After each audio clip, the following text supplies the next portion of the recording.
In the beginning was the Word, and the Word was with God, and the Word was God. He was in the beginning with God. All things were made through him, and without him nothing was made that was made.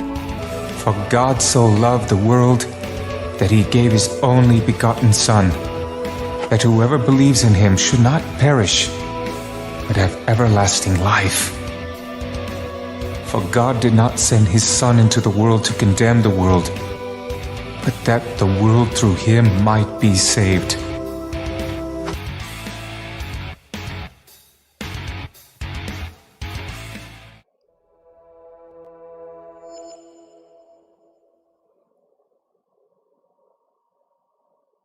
Good evening, ladies and gentlemen. Welcome to the show. Welcome to the Deep End, Untethered Live. I'm your host, Jake Johnson, and tonight is Bible study for you people of the internet. That's why I'm doing this. Bible study. 1 Kings 7:33. That's where we're at, and that's what we're going to be talking about tonight. Welcome to the show. I got my Smith & Wesson working today. That's very nice. I've had this little Smith & Wesson that's been gummed up, you know.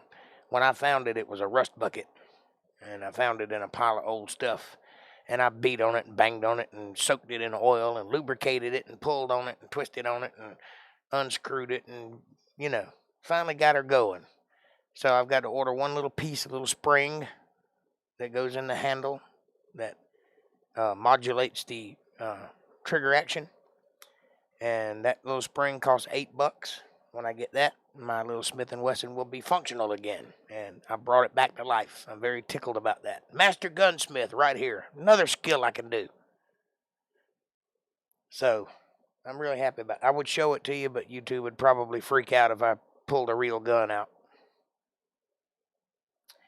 It's a great thing to cook with, Smith & Wesson.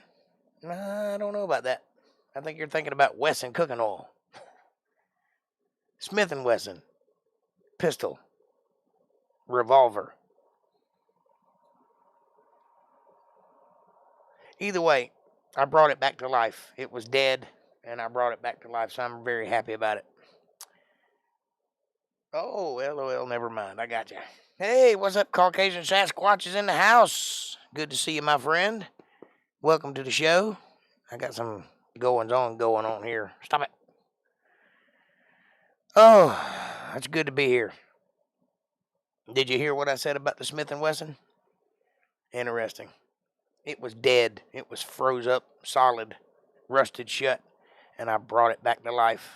My little Smith & Wesson revolver. I'm very happy about that. All I need to do is buy a little spring. $8. Done. I'll get that next week, and my little revolver will be back in action, and I'm going to start carrying it right here on my side.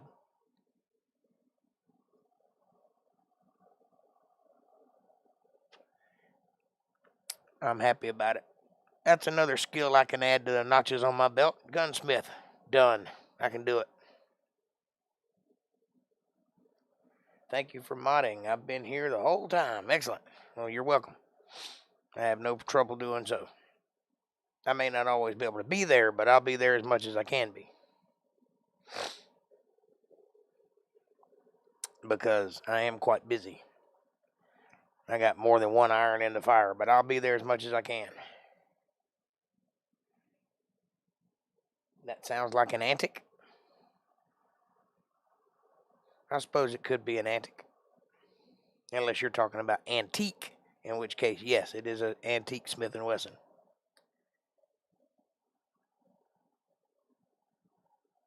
Is it the one that looks like it was chewed on? No. I don't know what you're talking about.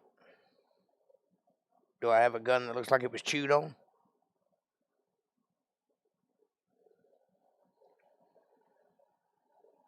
I might. I don't know. I don't remember if I showed you that or not. Anyway, it's in pieces right now. Final soaking. But I brought it back to life, and when I put the little spring back in it, she'll be functional. I had it working today, but I had to hold it with my finger to get it to put the right pressure on it. So that little spring is all it needs. When I get that, which I can get on eBay, no problem. Interesting that. Can't buy a gun on eBay, but you can buy all the parts to make one. Each individual part, you see, isn't a gun, so they can sell that. Long ago, we found a 38 in some random pile of crap. Oh, well, no, I probably don't have that. Matter of fact, you probably kept it. I don't know.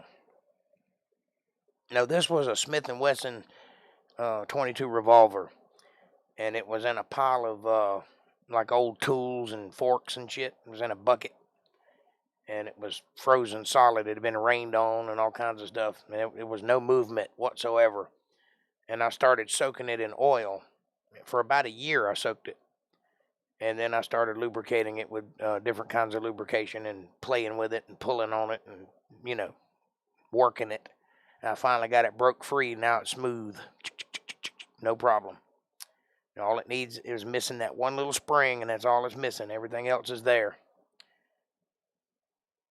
I had to do some research. You know, it's an old gun. It ain't like you can just go look it up, you know. It's probably 50 years old.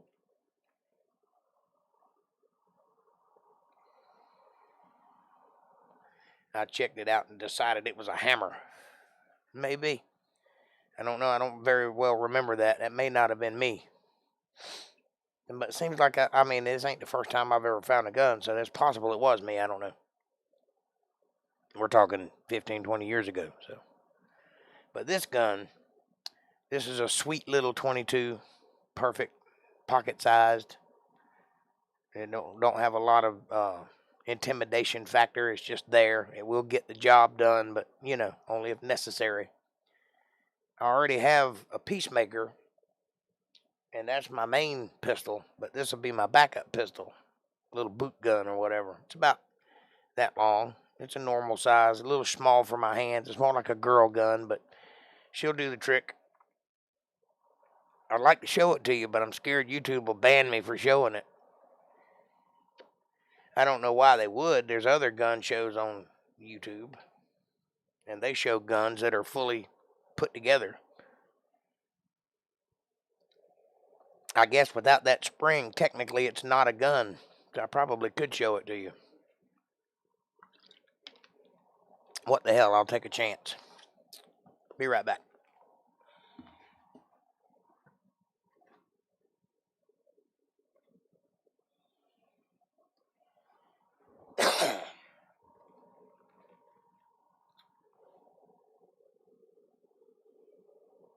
You see that?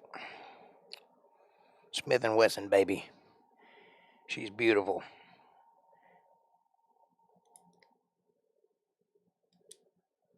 Perfect. In functioning order now. I got the handles too somewhere. So when I get that little spring goes right here. It goes up inside the gun and hooks onto a little pin and pulls back on it. And that's the only thing missing. When that little spring is in there, it's just a little, it looks like a hair barrette. It's just a little flat bar.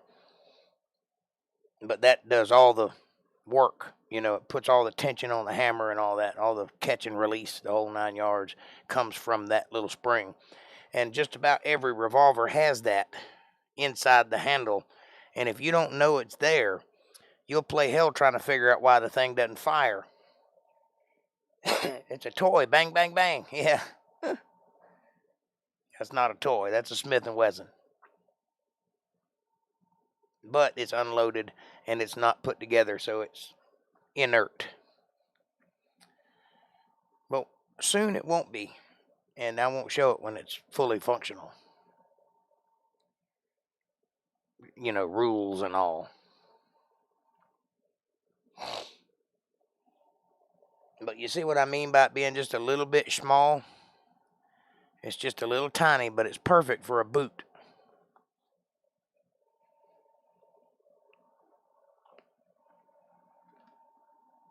I also found a cache of ammunition today that I didn't realize I had in a box, ammo box of all things. I thought there were seeds in it. Turns out they weren't seeds, they were pew-pews. A whole bunch of them. So I'm tickled about that find also. I guess somewhere in the back of my mind I knew I had it. I just forgot about it. Forgot that it was there. Because I have some ammunition put up in a different box for my guns. And these are ones that I found when I got the place, you know. So I knew about them. I just had forgotten they were there. Old box sitting in the corner. I thought there were seeds in it.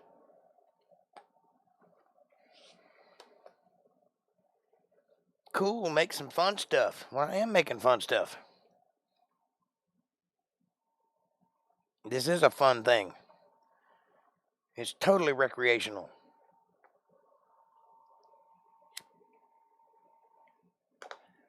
And I call it Cold Dead Finger. I have a replica functional 32 muzzleloader pistol. Wow. You mean like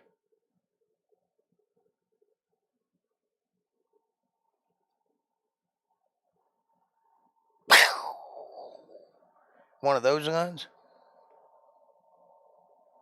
I am feeling better, amen. Feel great. I've been working my ass off. That's why I went and did band practice today. Worked on my pistol a little bit today. Went riding today. One of two from a set of dueling pistols. At 10 paces, you couldn't hit the broadside of a barn with one of those things, which is why dueling was okay. You might get shot, but it's very rare that it would happen.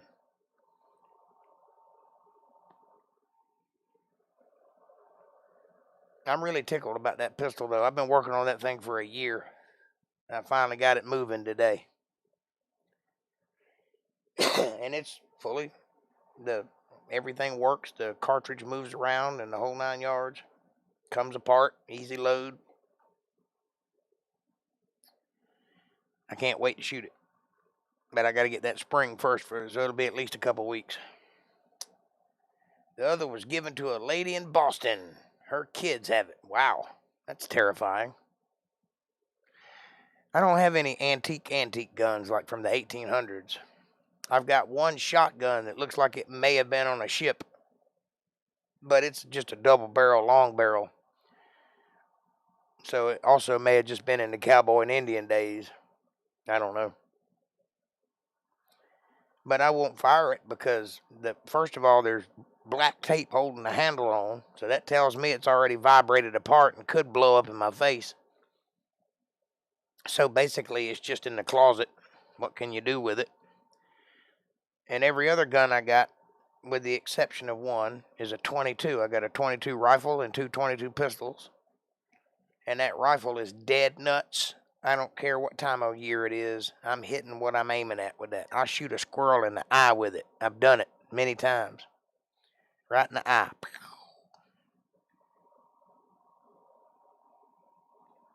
from 50 yards away, no problem. It don't have a very powerful scope on it, though. I'm not shooting 300 yards with it, but anything under 100 yards is dead nuts. That's cool. May have been Annie Oakley. You may have. Can you shoot, April? Have you been shooting? Do you know how to shoot? I sometimes forget that we didn't grow up in the same environment entirely, only partially. I was shooting at 5 years old, so kind of in my DNA. At 5 years old, I could shoot 9 out of 10 with a .22 pistol. Kind of like this one, actually, if I remember it correctly. I can't really read the numbers on it because it's rusted out, and I got to clean it up some more and re-blue it. But I think this gun's about 100 years old.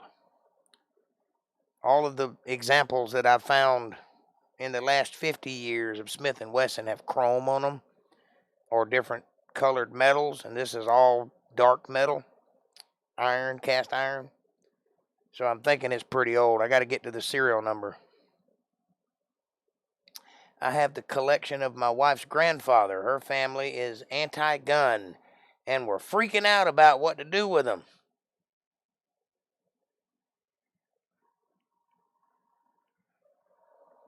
Nah, I got my certificate. Cool. To get my gun license, though. I've shot baby guns and dart guns, paintball guns, that's all. As long as you can shoot, it don't matter what you're shooting. If you can practice with a .22. The main thing is to get the muscle memory down, to learn how to aim, to learn how to breathe. It don't matter if it's got a bullet in it or not. I bet you could put this gun in your hand and fire it and know how to fire it. Don't have any recoil, it won't hurt you, it's just a .22.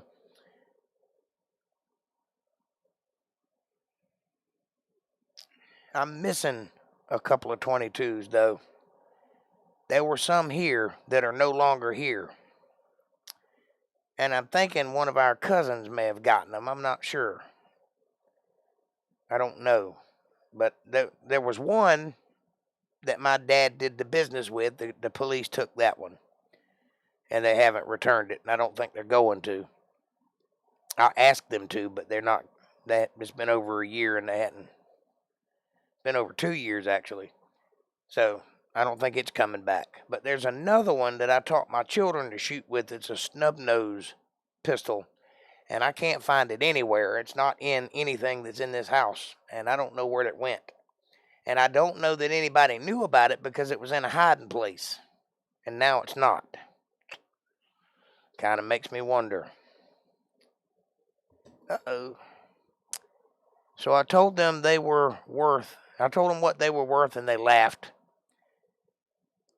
Then when the appraisers came in, I was $45 over, across maybe 9 guns. That's not too bad. But some of them guns, especially the antique ones, are sought after by collectors because they can own them without permits and all that sort of thing, because they're grandfathered in because of their age. You can buy and sell those guns. You can't buy and sell this gun. I could not sell this to you. I could give it to you, but I couldn't sell it to you. We would have to go, the only way I could sell it, we would have to go to a gun shop, a licensed gun dealership, and draw up paperwork together at that place.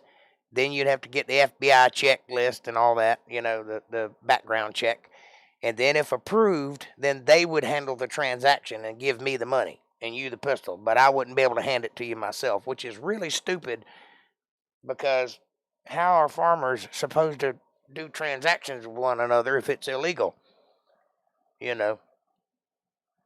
But that's the way they roll. So thank God I own all of my pistols.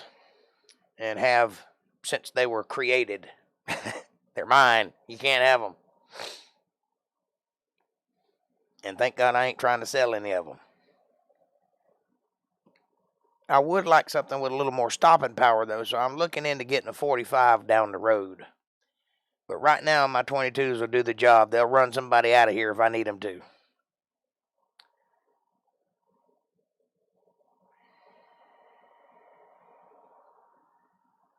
I have a limited edition brass or gold, probably brass, Remington 12 gauge. Dot goes on the other side. One of the most beautiful shotguns I've ever seen. Does it have like carving in the side and stuff? I've seen a couple like that before. Except, come to think of it, it was a 30-30 that I was looking at, not a 12 gauge.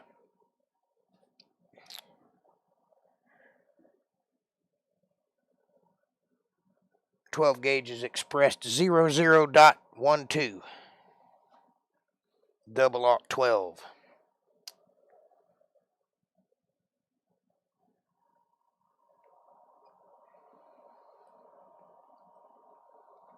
But I got your meaning, so communication achieved.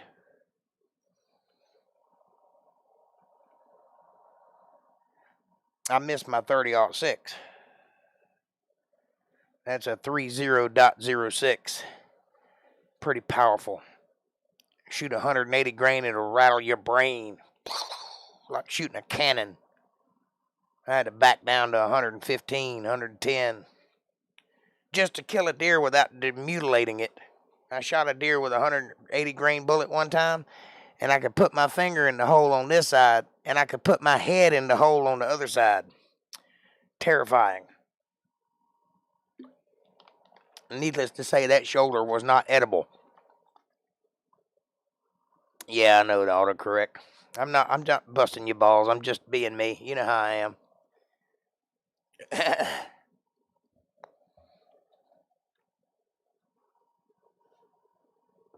I have got a nerve in my foot that is driving me crazy. I'll take my shoe off and scratch and put my shoe back on. In 5 minutes, I feel like something's crawling on my foot, like a bug. Take my shoe off, scratch, put my shoe back on. 5 minutes, I feel like something's crawling on my foot. I'm just leaving my shoe off. I think it's a nerve. I don't think there's anything on my foot because I've done looked and I can't find anything. Turn my sock inside out, don't matter. It's something. I might have a worm under my foot, under my skin. What's up, Kev? Good to see you, buddy. Waiting on Diego. He should be here in a minute now. If he don't show up in the next 4 minutes, we'll get started. You'll be getting the Bucks football update in a bit, and I'm sure I will. It starts at 8:30. Put ice on it and put it up. Yeah, well, it's just a nerve. It's just tingling. Feels like I got a bug crawling on me. Ain't worthy of ice. It's not like it's throbbing or anything. It just aggravates me because I think there's a bug on me and there ain't.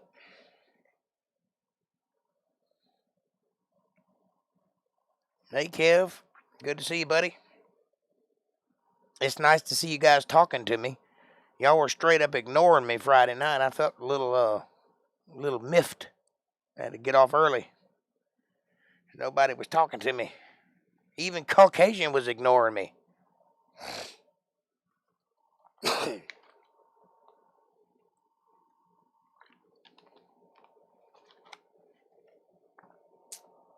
Hello, my love.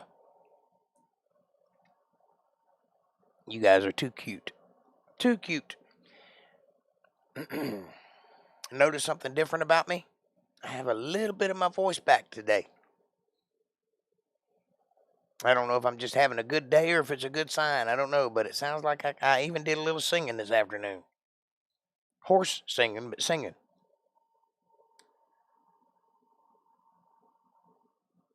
Sorry, I was watching, but it was depressing. I was talking about saving the world. How's that depressing? That should be uplifting. Got a sports update from Kevin Cox. The Alabama wild card game is Tuesday. The winner plays the Rays in the first round of playoffs. Go Rays! More updates to come.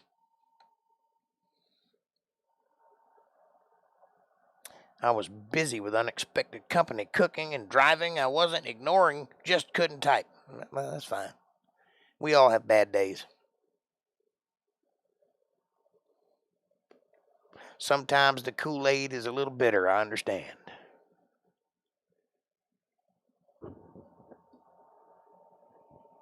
It just caught me in a particularly weird mood, and so I just bowed out ungracefully. But I'm back, and I'm ready to rock and roll with some Bible study. I'm glad you guys are all here. Let's try this one more time. You want to be my neighbor? I don't know where Diego is. He's supposed to be here right about now. I got 1 minute left on the clock. If he don't come, I'm starting.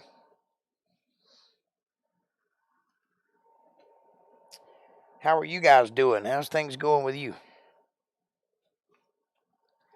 A lot less busy today, I hope. He's been late every session. But that's life. I know I can't judge, LOL. Well, I don't know if he's late or if he's just on his own time.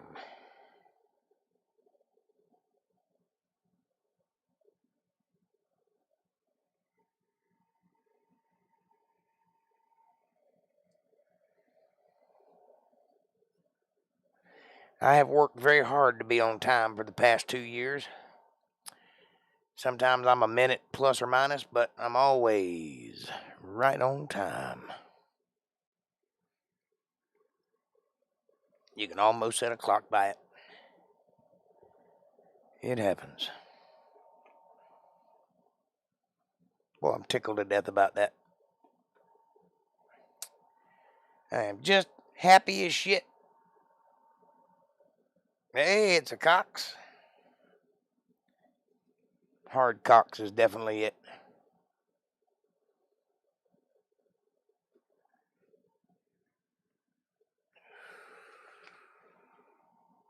Fully erect and paying attention. Got my one eye on you good.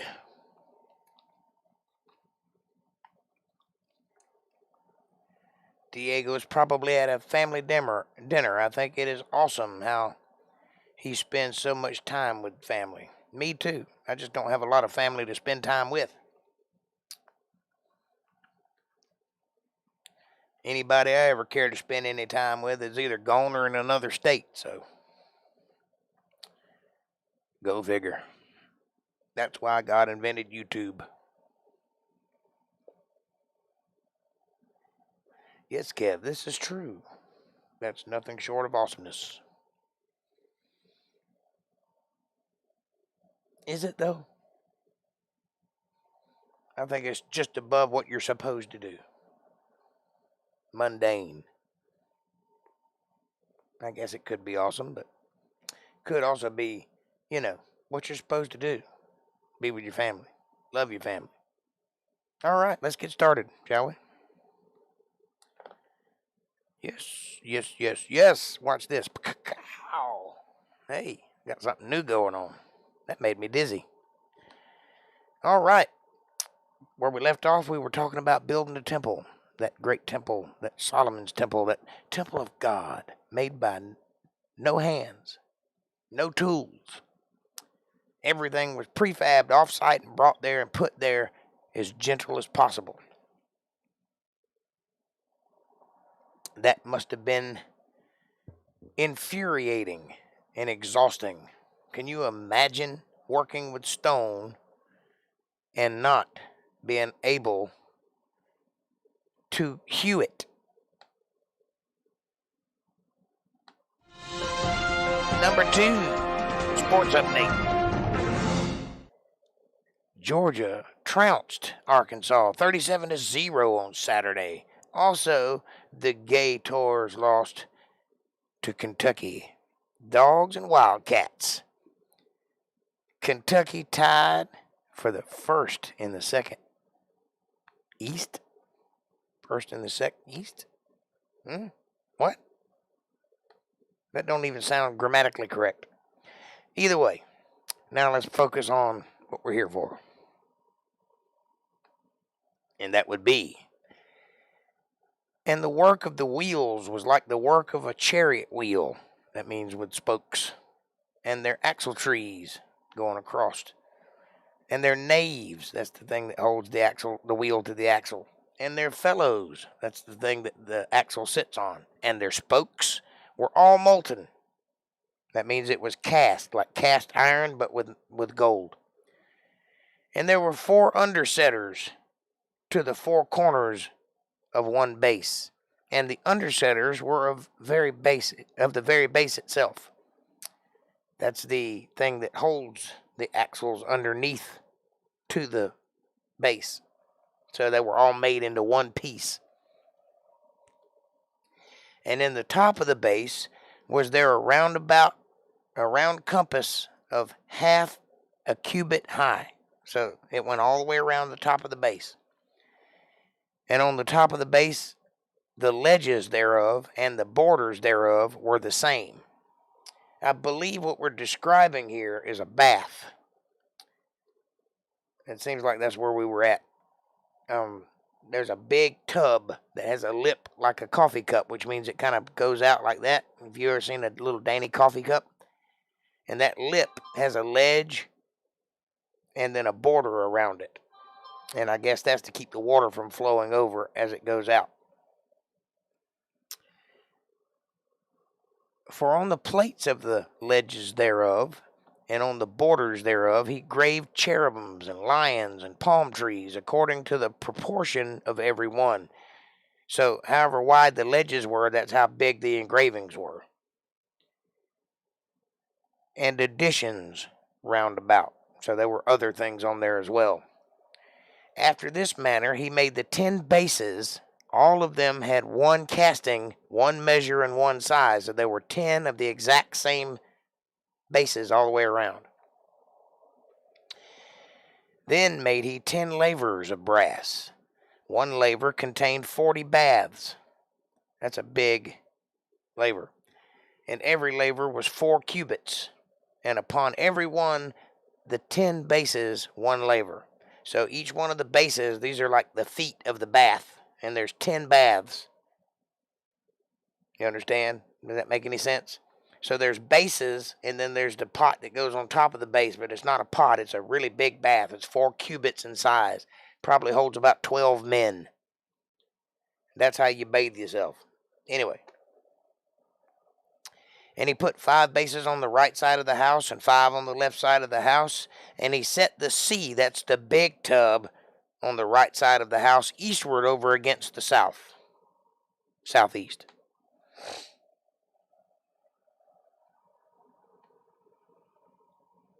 And Hiram made the lavers and the shovels and the basins.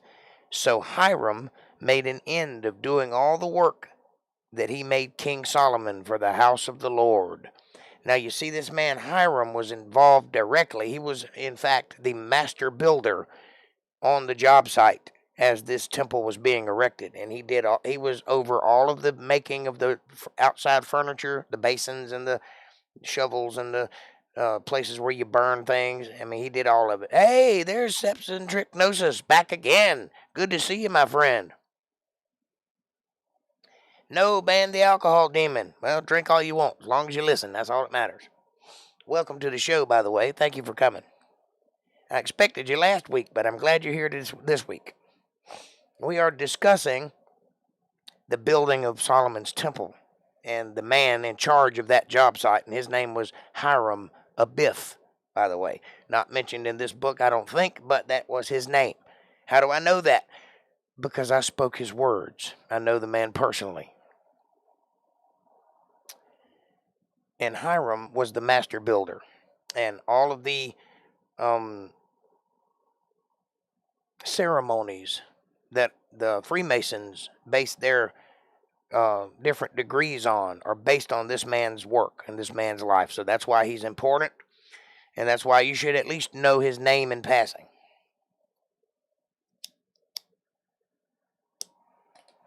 The 2 pillars, that would be Jachin and Boaz, by the way. That's their names. And the 2 bowls of the chapiters that were on top of the 2 pillars. So each pillar had a bowl on top. And the two networks, that's like lattice work that holds the two pillars upright, to cover the two bowls and the chapiters which were upon the top of the pillars, and 400 pomegranates for the two networks, even 2 rows of pomegranates for one network to cover the two bowls of the chapiters which were upon the pillars. Now see if you can picture this. You have a pillar on each side of the walkway, the entrance, and at the top of the pillar there's a bowl or a globe. Some of the pillars that I've seen that are replicas have a globe on the top, but these are bowls. They're half a globe. And on top of the globe is a lattice work that looks like a mesh, and they call that a network. And then around the edges of the mesh is a border, and on each one of the meshes is 200 pomegranates in 2 rows running around about the mesh that sits on top of the bowl.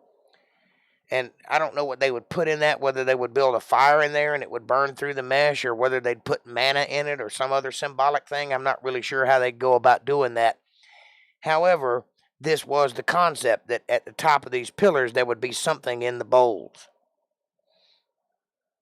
One being Jachin, the other being Boaz. These are important for a reason. I'll let you look into what that means, because that has nothing to do with what we're reading. It's just that's the nature of what's going on. And 400 pomegranates networks, even other chapters and pillars upon the pillars. I read that.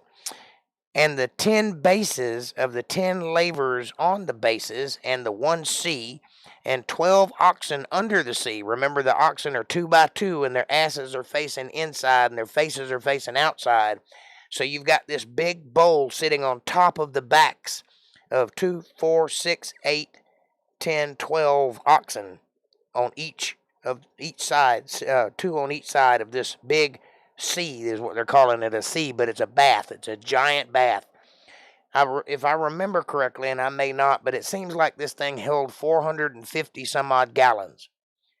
I can't remember the exact math on it, but it seems like that it's a pretty big, it's like a swimming pool, a pretty big swimming pool for that. It's made out of solid gold, by the way, and it looks like a coffee cup.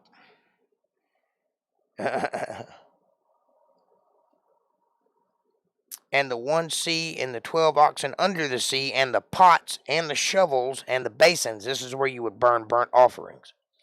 The shovel is to clean out the ash.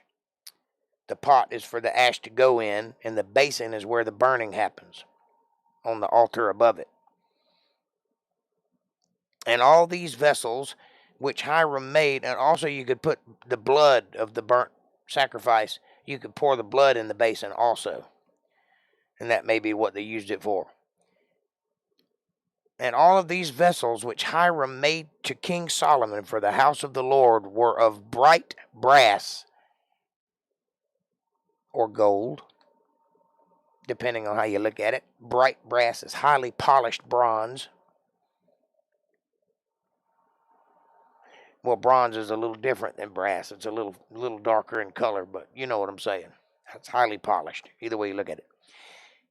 In the plain of Jordan did the king cast them, in the clay ground between Succoth and Zarthan. Now, what does that mean? Well, if you've ever done any casting before, you make a mold, and then you make a negative of the mold, and then you pour the molten metal into the negative, and then you press the positive into the negative, and it hardens, and then you pull the positive out, and you've got a cast object. Some people will break the mold so they can get to the hardened object in the middle. So that's how you cast something. And the way they did that was they would make the negative mold in the dirt. Try to picture this.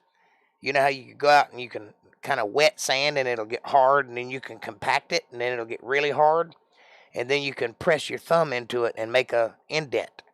Well, they would like maybe use a wood carving of something. They'd carve it in wood first and then press it into the dirt until it made a negative mold. Pull the wooden press out, and then they would fill that with plaster and let it harden. And then they'd pull the plaster out, and now you've got a positive mold and a negative mold. Then you would pour your molten iron in there and then press the plaster in on top of it as it's hardening. Now you have cast iron, or brass in this case. So now you know. And if you want to make something, you can go out in the dirt and make it. It is that easy, by the way. And Solomon left all the vessels unweighted. He didn't care how heavy they were. They didn't care what they were worth, because they were exceeding many. Neither was the weight of the brass found out. So nobody actually knows how heavy all this stuff was or how valuable it was, because nobody ever weighed it. That's what he's saying. In those days, the weight of something accounted for its value. And Solomon made all the vessels that pertained unto the house of the Lord, the altar of God, and the table of gold whereupon the showbread was. Now, these are the things that go inside the temple. They were once inside the tabernacle. He made new ones to go in the temple. Whatever happened to the tabernacle, by the way? Nobody ever mentions where it went. Somebody has it, I guarantee it. Or parts of it. It may not exist anymore. It may have rotted, but I bet they got some of it somewhere.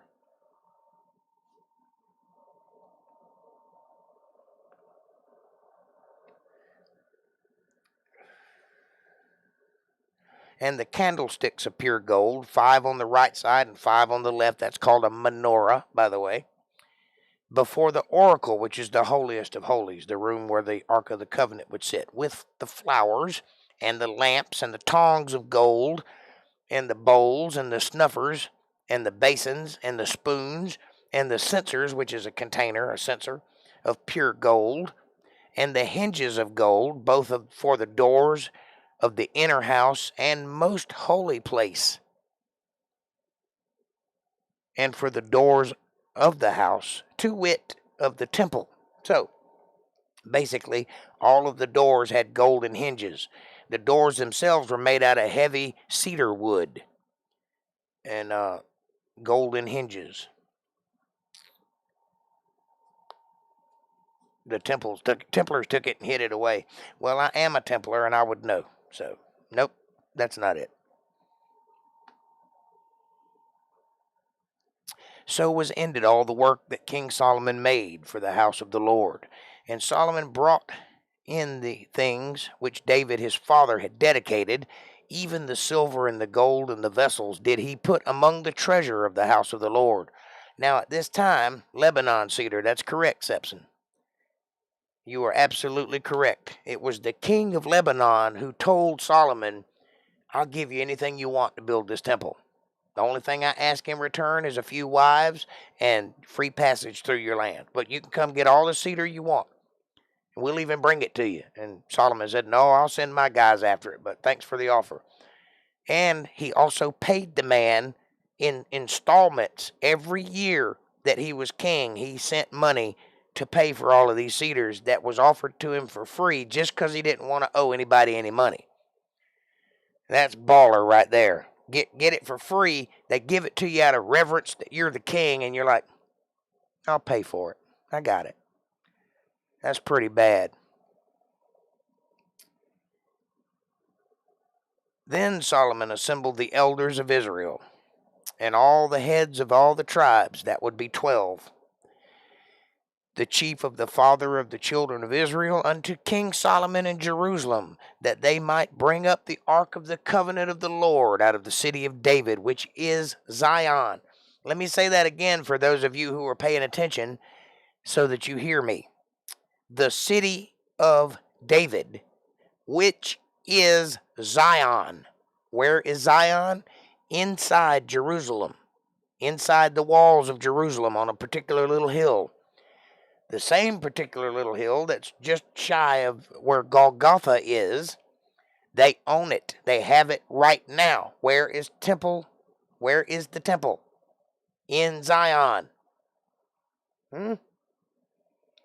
So, for those Jews who listened to a monk or a rabbi 700 years ago say, oh, I think the temple was on the Dome of the Rock, which is in Muslim territory, by the way.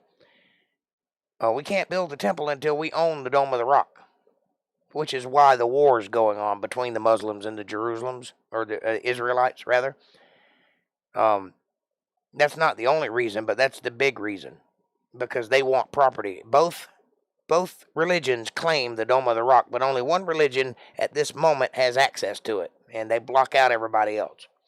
So they were waiting till they have ownership of the Dome of the Rock before they begin building the Temple of Solomon anew, the third temple, as it were, the one that signifies the coming of the Antichrist. Guess what? They already own the property. They could build it today if they knew that. I know it. Why don't they? I'm just a redneck with a microphone. Somebody ought to have seen this already. Somebody ought to know this. They have the property in their possession. I wonder why they don't claim it. I wonder why they don't choose to believe that they could build the temple today, right now. I don't personally want them to, because that means the Antichrist is coming next. So hold off on that as long as you can, is what I'm saying. Don't be gathering equipment and teaching people how to wear the robes and stuff. Hold off. We don't want the next thing to happen so soon. And all the men of Israel assembled themselves unto the king Solomon at the feast in the month of Ethanim. The month of Ethanim. I don't know what month that is. It's the 7th month, so that'd be January, February, March, April, May, June, July. That's July, by the way. That's if our months are correct. Don't know that they are. I think we added a couple. In fact, I think July might be one of the ones we added. That would be Julius Caesar's day.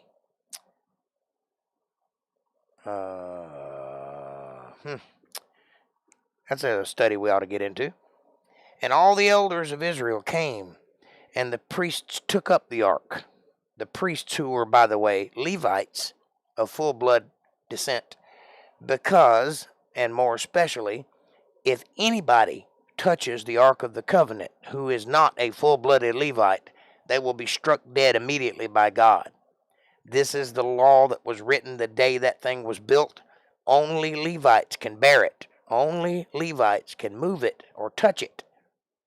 Even the poles that hold it, or the staves as they're called, which go through little gold rings and they pick it up on it. So these priests are all Levites. Well, look at there. Look what it says at the bottom of that sentence. And they brought up the ark of the Lord and the tabernacle of the congregation and all the holy vessels that were in the tabernacle, even those did the priests and the Levites bring up. So there you go. Hey, there's a Diego. We were waiting on you earlier. Where were you at? And King Solomon and the congregation of Israel that were assembled unto him were with him before the ark, sanctifying sheep and oxen that could not be told nor numbered for multitude. There were thousands of those sheep and oxen to be sanctified. Had no idea how many of them there were there. I mean, they're going to bring this temple in style, buddy. They're having a party. And the priests brought in the ark of the covenant of the Lord unto his place, which is the holiest of holies, or as they're calling it in this book, the oracle, into the oracle of the house, which is the center. It's the most center room, all to itself, in the center of the building. To the most holy place, even under the wings of the cherubims, the big statues that the wings touch. So outside of this little room that was built in the center of the tabernacle, one on each side, were these two giant statues that went from floor to ceiling in the temple. And they had wings that touched over top of the holiest of holies, forming like a shield over top of it. So the holiest of holies was not a room that went from floor to ceiling. It was just a little box in the center of the room that you could walk into, if that makes any sense. For the cherubims spread forth their two wings over the place of the ark, and the cherubims covered the ark and the staves thereof above. Interesting.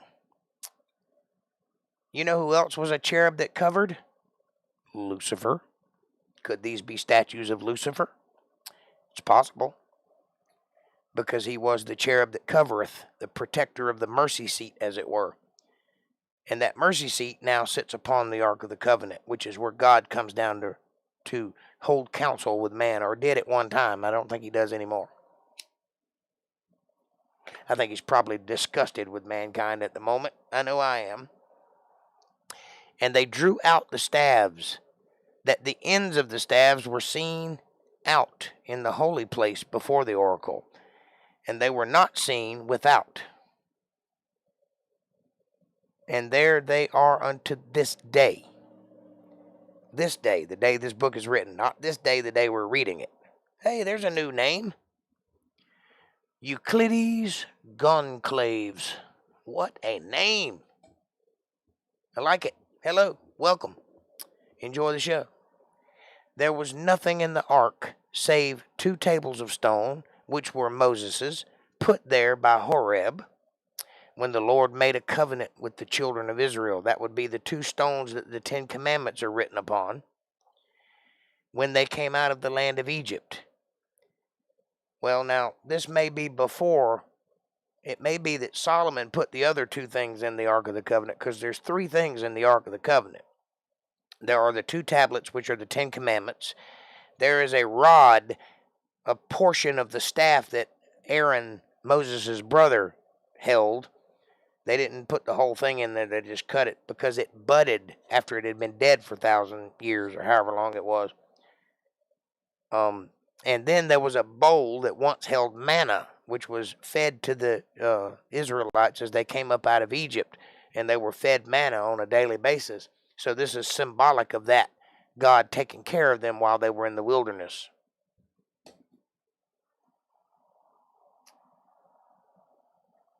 Yes, the original tablets Moses did break, and he went back a second time and got 2 more, by the way. Read that book carefully and you'll see it if you don't already know that. But yes, when he first came down out of the mountain, he saw Aaron, whose staff is in the Ark of the Covenant, and all of his little buddies worshiping a golden calf that they put together while he was up there. While they were at the foot of the mountain, they could look up and see the holy, awesome presence of God consuming the top of the mountain with fire and lightning, and they could hear the voice of God. They couldn't understand it, but they could hear it like thunder. And while they were witnessing that, they were building a golden calf to worship. How impatient do you think these people are? Moses was up there talking to God, and he was gone too long. How dumb can you get? So when he descended from the mountain and saw this was happening, by the way, God told him, he said, you need to go down. Your people are going astray. And they still choose to blaspheme. That's correct. Every single time. They never fail. It's like they're programmed to do so. It's like they can't help themselves. For one generation, they'll follow God. And then as soon as they have children, those people go bad. And then those children's children will follow God. And then their children will go bad. It's just like a never ending. It's like a wash cycle. Spin, rinse, spin, rinse, spin, rinse. So anyway, he comes down, he breaks the tablets. You don't deserve these. Or as Mel Brooks would put it, these are the 10 commandments of God.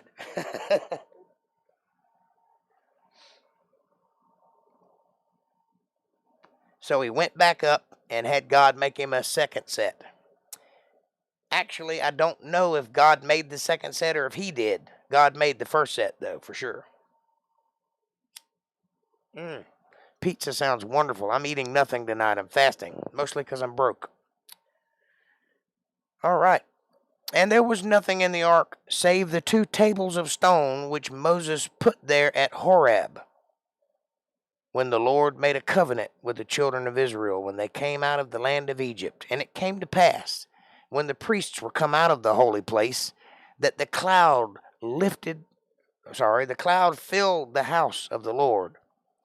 This is the pillar that they followed in the desert, by the way. It is a manifestation of God, this particular cloud.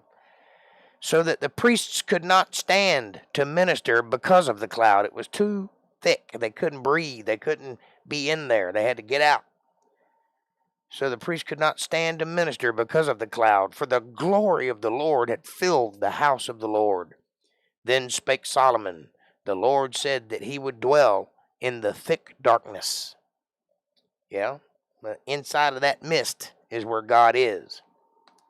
This line is the basis of the movie The Mist, by the way. If you've ever seen the remake, it delves into this biblical nature, but they put a spin on it. Anyway, it's a good movie.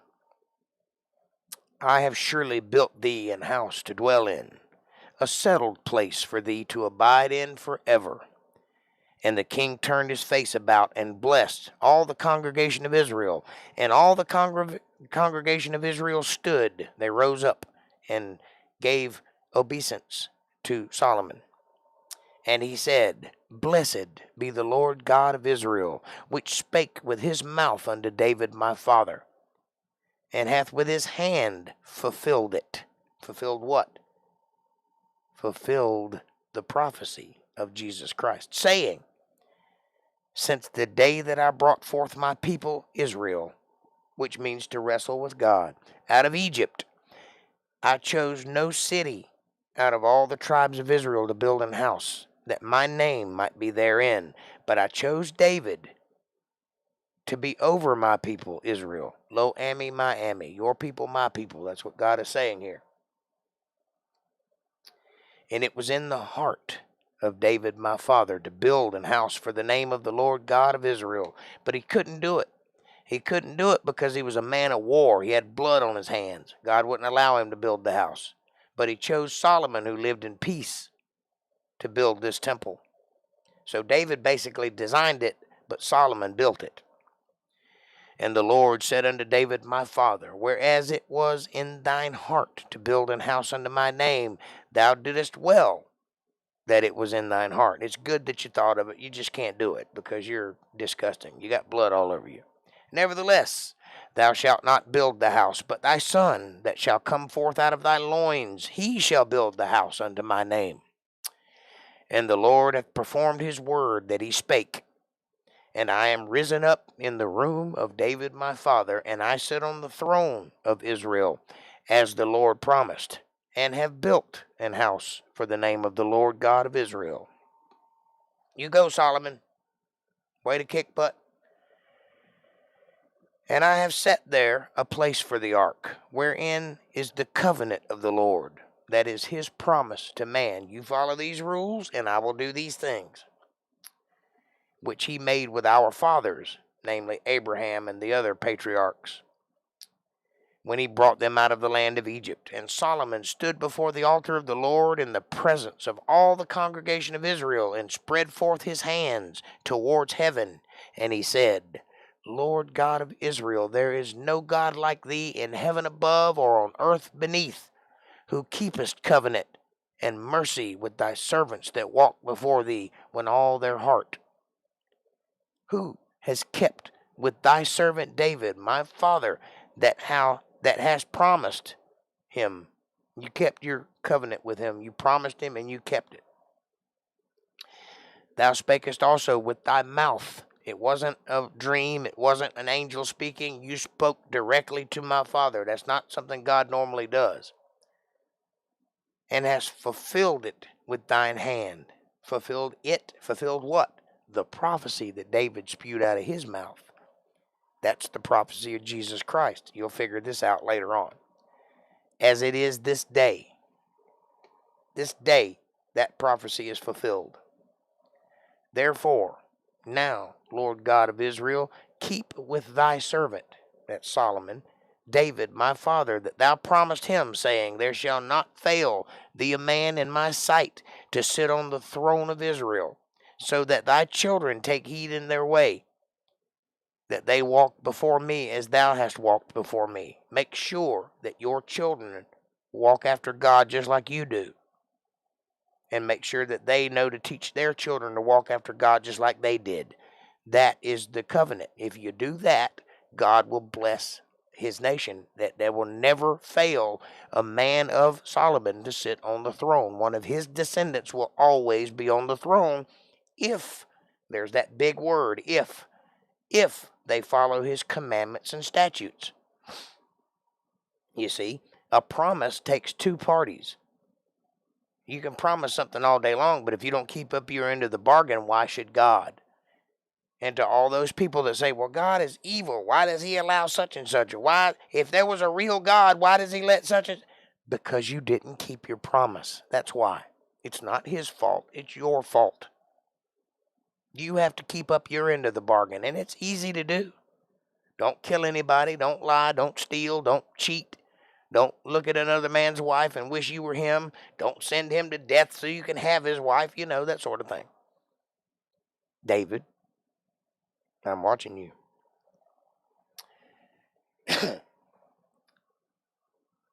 And now, O God of Israel, let thy word, I pray thee, be verified, which thou speakest unto thy servant David my father.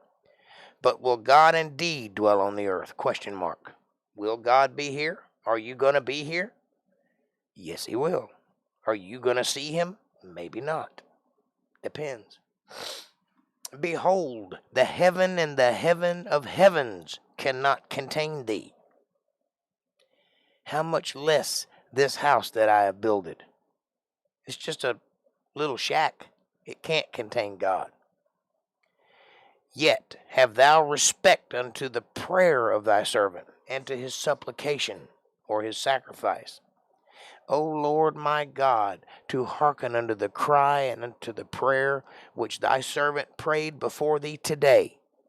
That's all I'm asking, is that you listen to my words. Just hear my prayers. That thine eyes may be open towards this house night and day, even towards the place of which thou hast said, my name shall be there, that thou mayest hearken unto the prayer which thy servant shall make towards this place. Well, that building was torn down 3 times. That ought to tell you something. You're not doing what you said you'd do. And hearken thou to the supplication of thy servant, and of thy people Israel, when they shall pray towards this place. And hear thou in heaven thy dwelling place, and when thou hearest, forgive. What should you pray for? Forgiveness. That's all you need. Everything else you can do yourself, amen? If any man trespass against his neighbor, and an oath be laid upon him to cause him to swear, and the oath come before thine altar in this house, then hear thou in heaven, and do, and judge thy servants, condemning the wicked, to bring his way upon his head, and justify the righteous, to give him according to his righteousness. You shouldn't swear. Matter of fact, you should strike that word from your vocabulary and never, ever swear. But if you do, you better damn well keep your word, because when you swear, you're putting your soul on that oath, and it matters. When thy people Israel be smitten down before the enemy, because they have sinned against thee, and shall turn again to thee, and confess thy name, and pray, and make supplications unto thee in this house, then hear thou in heaven, and forgive the sin of thy people of Israel, and bring them again unto the land which thou gavest unto their fathers. All you have to do is ask for forgiveness, and mean it. You can't just say it. You can't con God. You have to mean it. But if you ask, he will deliver. Christ said, when the man asked him, how many times will God forgive you? And he said, 7 times? And Jesus said, no, 7 times 70, which is an anachronism, which means infinite. It's like the number 6 million in Hebrew, means uncountable. That's a number too great to count. 7 times 70, that's a lot of times. Pretty much, you ask for forgiveness and mean it, and he'll give it to you, period. That means that whatever you're asking for forgiveness for is blotted out of the book of life. He will not think about it ever again, and you shouldn't either. Guilt is like a bag of bricks. All you got to do is set it down.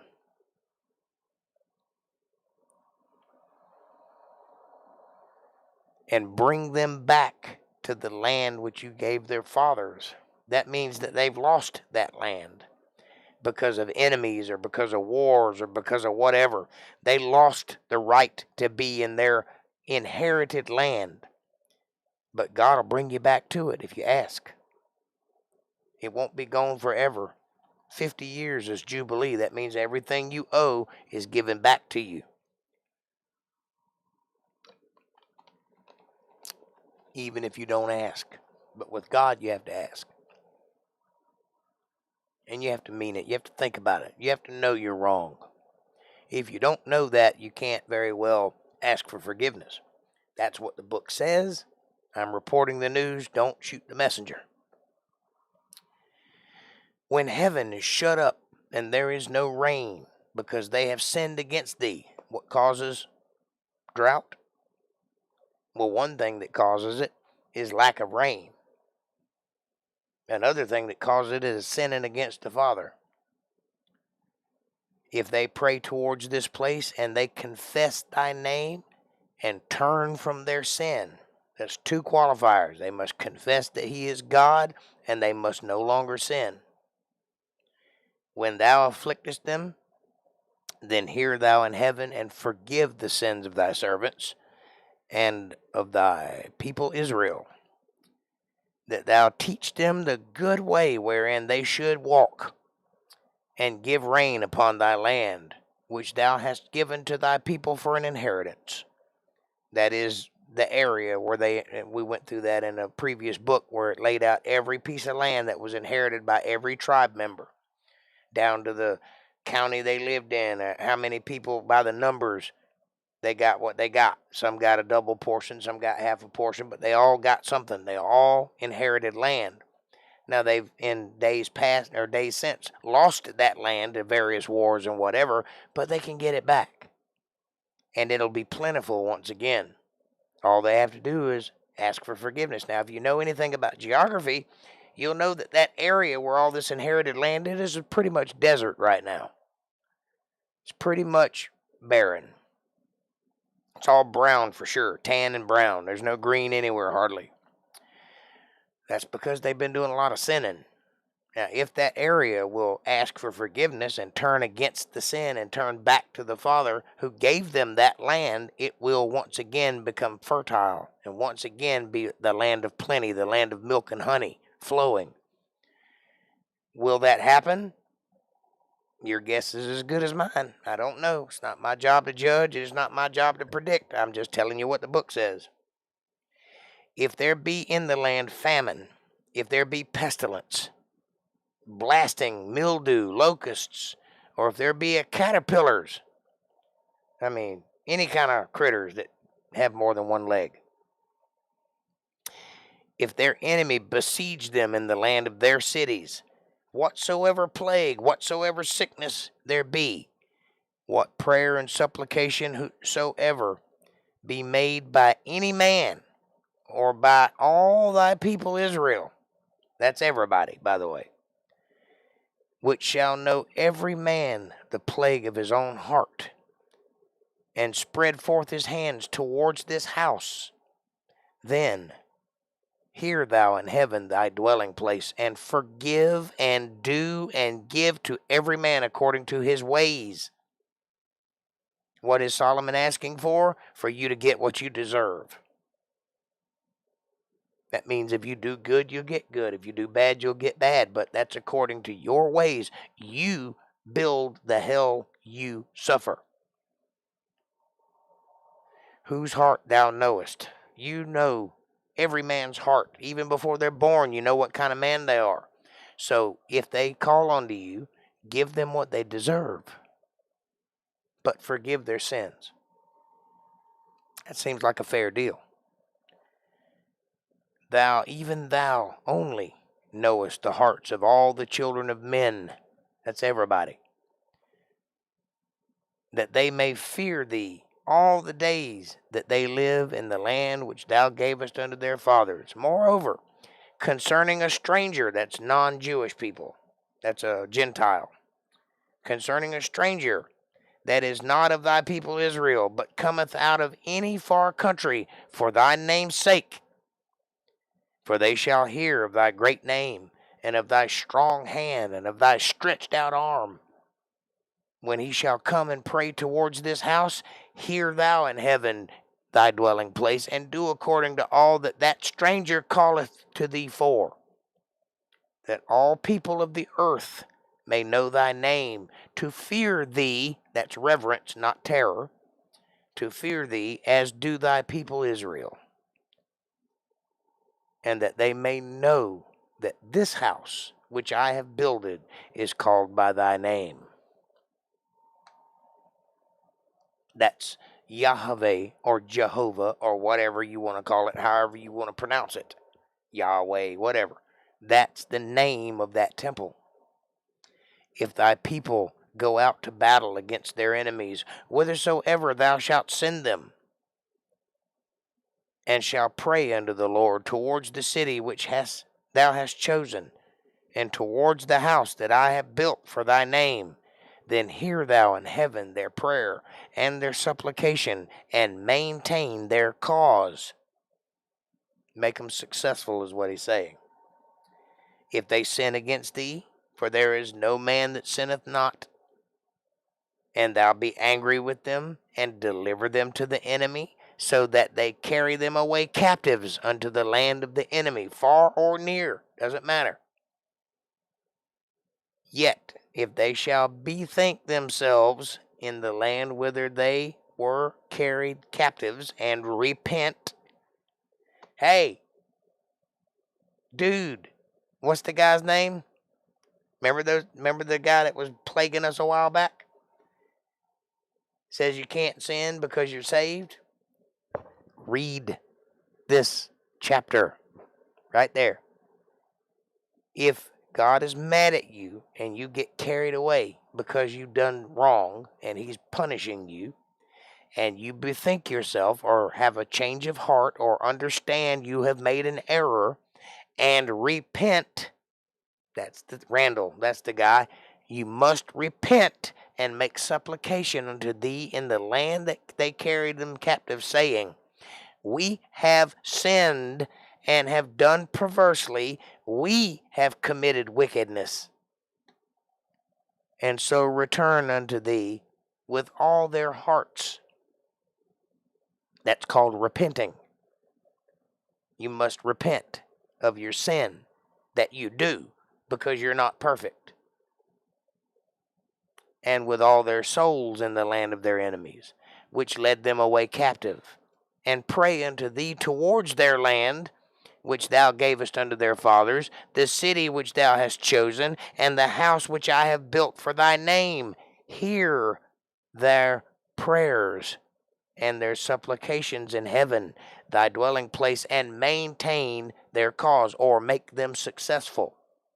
In other words, forgive thy people that have sinned against thee, and all their transgressions wherein they have transgressed against thee, and give them compassion before them who carried them captives, that they may have compassion on them when they're in charge.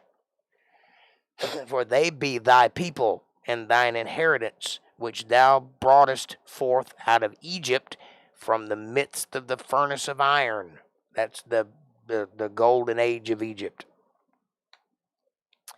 That thine eyes may be opened unto the supplications of thy servants, and unto the supplications of thy people, to hearken unto them in all that they call for unto thee. All you have to do is talk to your father, and he will answer you. The answer might be no, but he will answer you one way or the other. Pray and watch what happens. You don't have to ask for anything in particular. It's not saying that you can say, God, please give me $1 million. That's my cause to make $1 million. Please give it to me. That's not going to happen. It might happen, but it probably won't. But if you say, God, I screwed up, please forgive me, guarantee you that will happen. Every time. Doesn't matter how many times.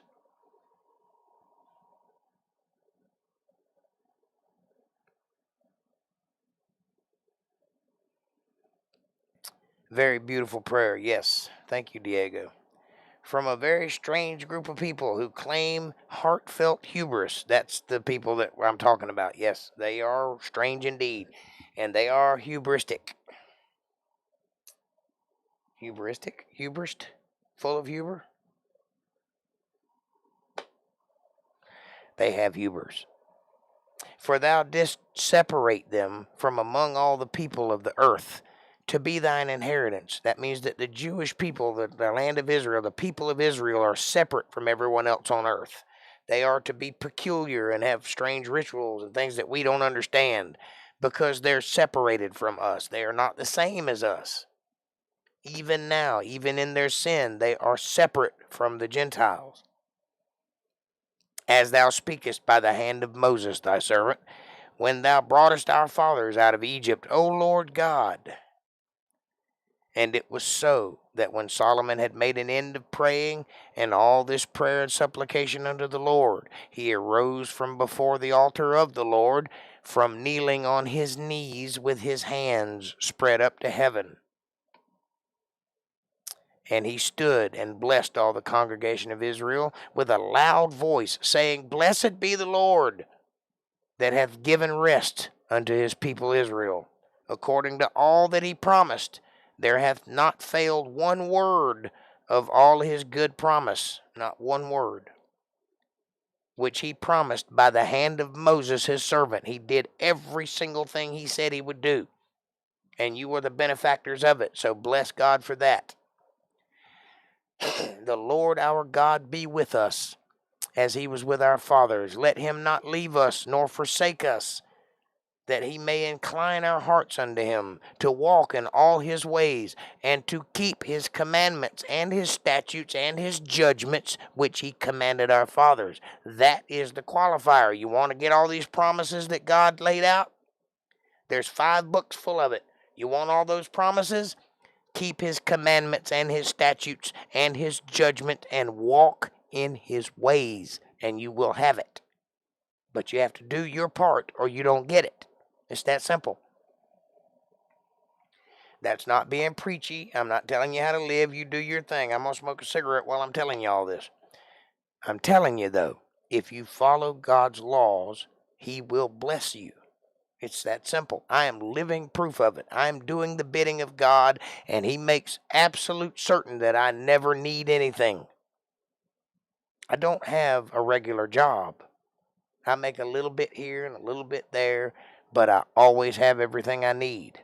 I may not always have everything I want, but I always have everything I need. If I break down out on the highway, within 5 minutes, someone will stop and help me. It's happened more than 10 times. I can tell you for a certainty that it will happen again. If I lose something, I find it. If I get hurt, there's help on the way. That's called a blessing. And God does it. He does it for everybody. You don't believe me? Do something in the name of God and see what happens. That's not preaching. I'm just telling you that's the way it works. It's a reciprocal world we live in. If you give for the sake of God, God will give back to you. And you want God in a giving mood, I promise. And let these my words, that's the words of Solomon, let these my words, wherewith I have made supplication before the Lord, be near unto the Lord our God day and night. Let him never forget what we talked about.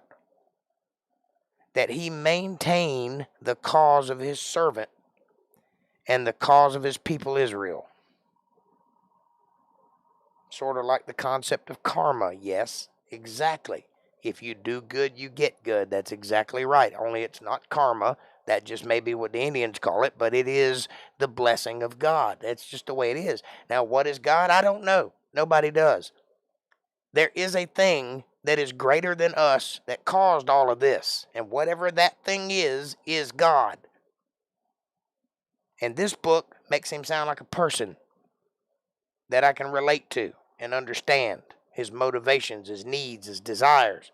That's why I choose this book. It's very articulate in its nature. It tells you what to do, and if you do it, it works. So it's right. It's easier for some to understand it that way, though. Just saying, I totally agree with you. And there's other people. This book never tells you you have to be a Christian.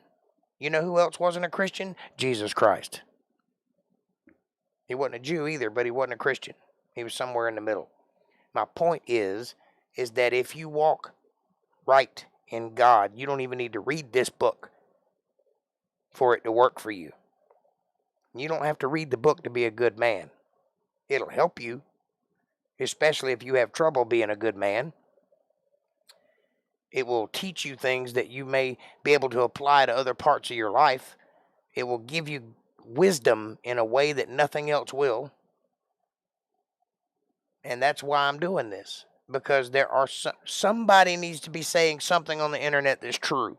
Period. And if it must be me, then it must be. So be it. Hey, what kind of pizza, Kevin? I'll keep hammering on the pizza thing, as hungry as I am.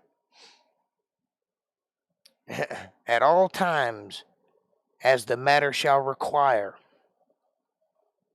that all the people of the earth may know that the Lord is God, and that there is none else. There's nothing higher than God. He is the Most High. He created everything. He is the Father of everything. And everybody needs to know that. Let your heart therefore be perfect with the Lord our God, to walk in his statutes and to keep his commandments as at this day. And the king and all Israel with him offered sacrifice before the Lord. Solomon humbled himself before the Lord. He is the most powerful man alive, and he bows his head to the Lord. That should tell you something. And Solomon offered a sacrifice of peace offerings, which he offered unto the Lord, 22,000 oxen and 120,000 sheep. That's a lot of sacrifice. That's a lot of eating, by the way. What did they do with the sacrifice? They ate it.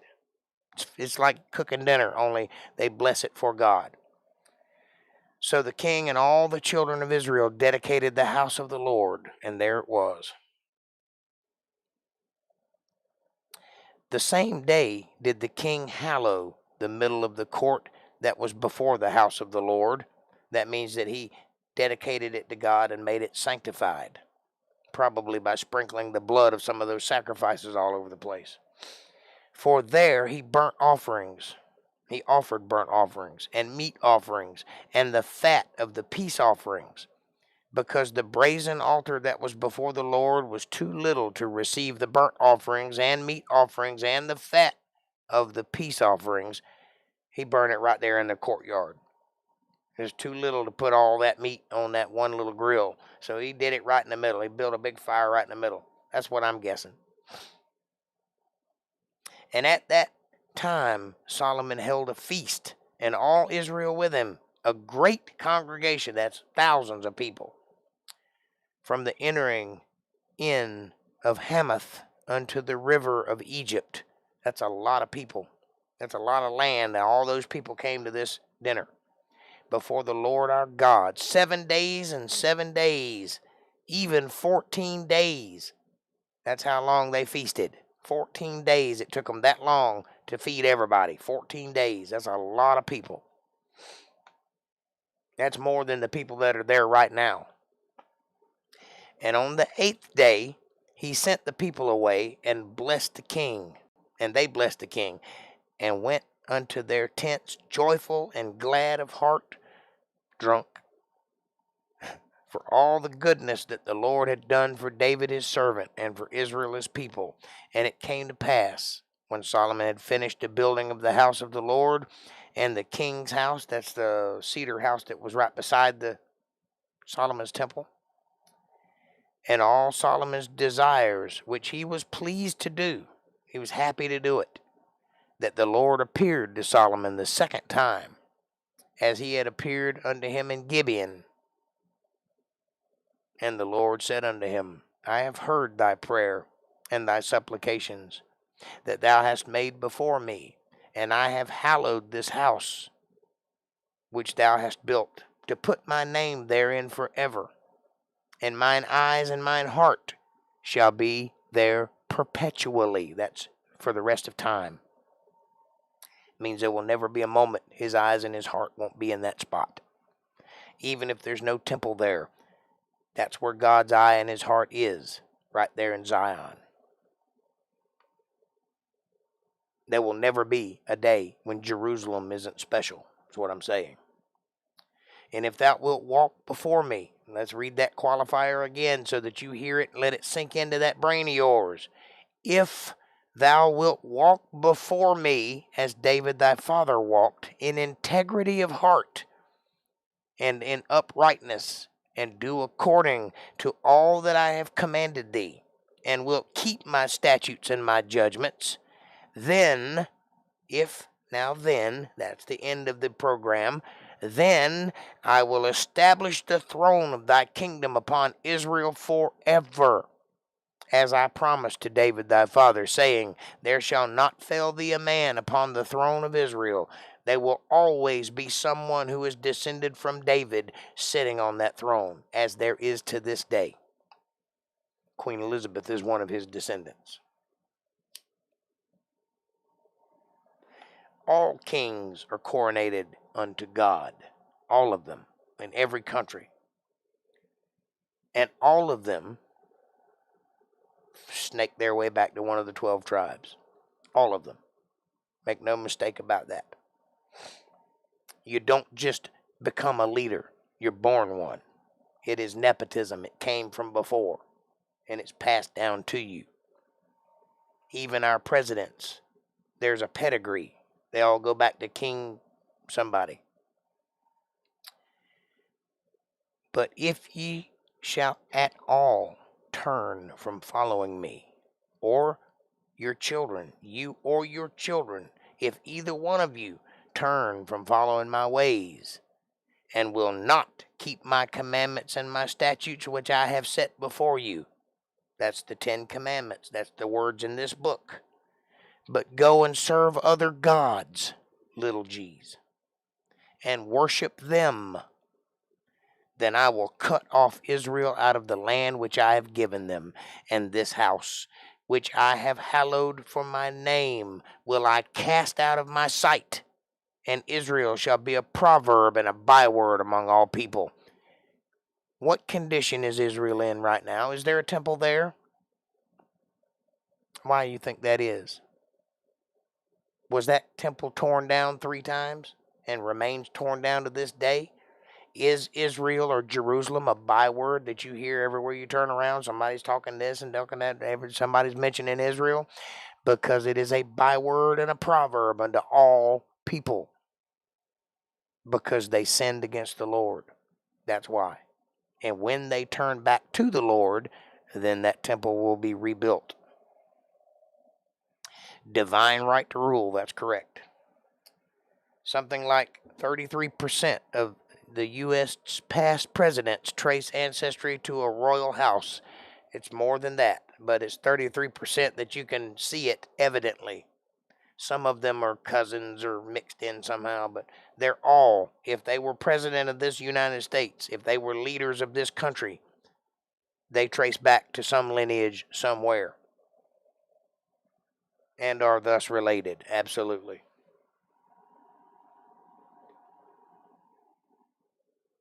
And at this house, which is high, everyone that passeth by shall be astonished, and shall hiss, and they shall say, why hath the Lord done thus unto this land and to this house? Is that kind of what they're saying now? Kind of scoffing at the Lord and hissing at his very name?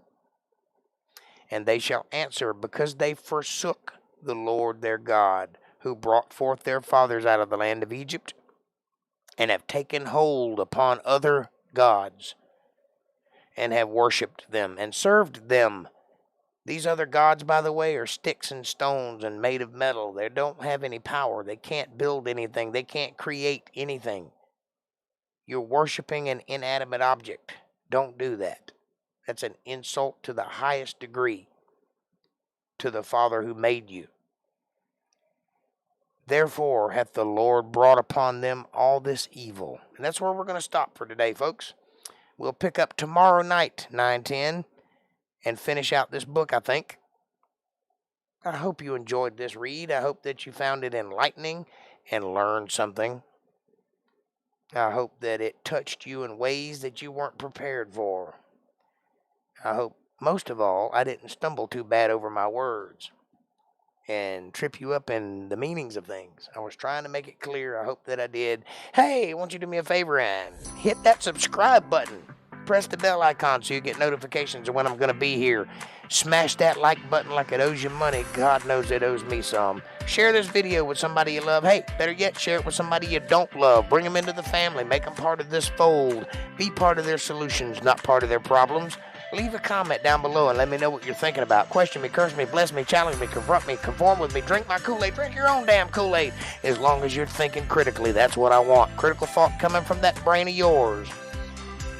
And most importantly, if you love the Word of God and you can see what I'm trying to do here, if you want to be part of something special and help me bring this Word to as many people as we can touch, or if you want to pay tithes, offerings, love offerings, or tribute, please take a moment and go to paypal.me/JakeJohnsonBand. Every little bit helps. I greatly appreciate the support. It's a blessing for me. It's a blessing for you too, by the way. It's a win-win. We live in a reciprocal universe, and God notices these things, so I greatly appreciate it. And with that, I will round out your questions and comments. So what'd you think? What'd you learn? How do you feel about tonight? Did it tickle your fancy? Do you want more? I do. Great, says Caucasian. Nice. Thanks for the read. I greatly appreciate that, Sepson, and I hope you come back for more. And I hope that it was as little preachy as I promised it would be. I mean, just the sheer nature of what we're reading, I can't help but preach a little bit, but I try very hard not to be preachy or judgy. Because I'm a man too. I make the same mistakes you make.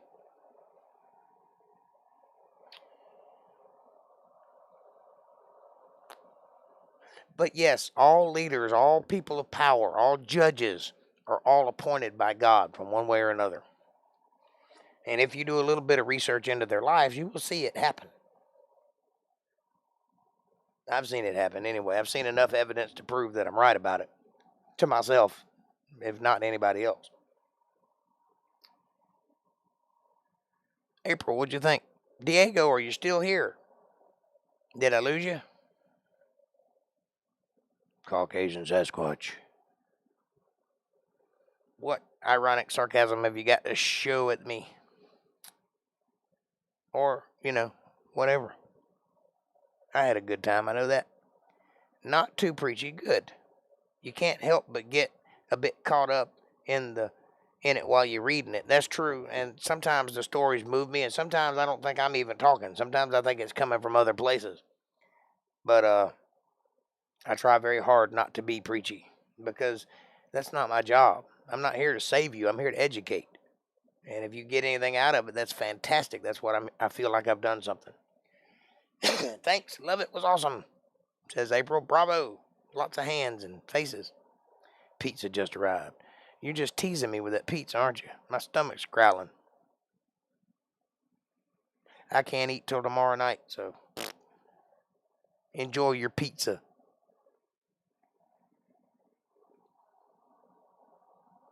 And it sounds delicious. What kind of pizza did you get?